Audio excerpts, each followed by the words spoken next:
Alright, our purpose here is to simplify this circuit so that we can determine the charge on each of the capacitors. So, where to begin? Well, C1 and C2 are not really in parallel.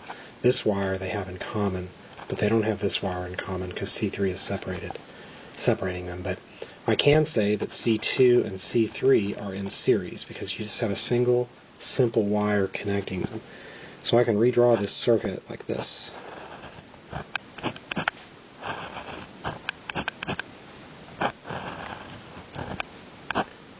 I've got C1 here, and I got C23 here, that combination.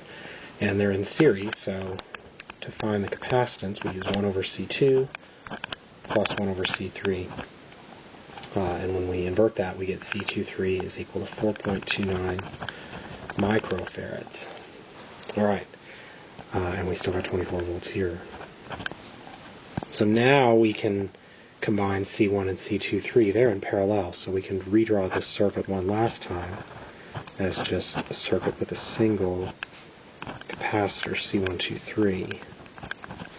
And C123 is the combination of C1 and C23, and since they're in parallel, we add them together. And so we get that that's equal to 8.29 microfarads. Okay? And so we finally have a capacitor for which we know 2 out of 3 things. We know C123, and we know the voltage drop across that capacitor is 24 volts. So that lets us find Q. Q123 is C delta V, which is 198.9 microcoulombs. Well, what do I do with that? Actually, I really didn't need that because I don't really need the charge on this, but having the voltage on this, I just solved for that out of habit.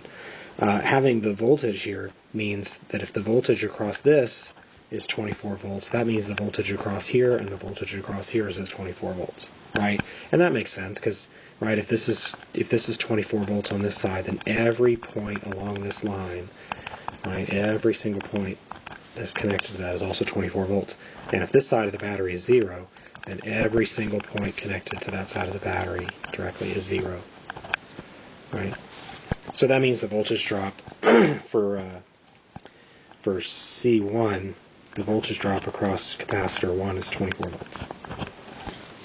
And so the charge, now I know 2 out of 3 things for capacitor 1. So Q1 is equal to C1 delta V1, which is, I guess, 4 microfarads times 24 volts. So that's 96 microcoulombs. So I'm done with that. And then for the capacitor C23, I know delta V23 is 24 volts. And I know that C23 is 4.29 microfarads. I found that up here. And so Q23 is C delta V, and that's, I guess, 103 microcoulombs. Now, I guess that I'm happy that this value, that Q1 here plus Q23 here is equal to Q total. That's the way it's supposed to work for capacitors that are in parallel. You're supposed to add up the charges.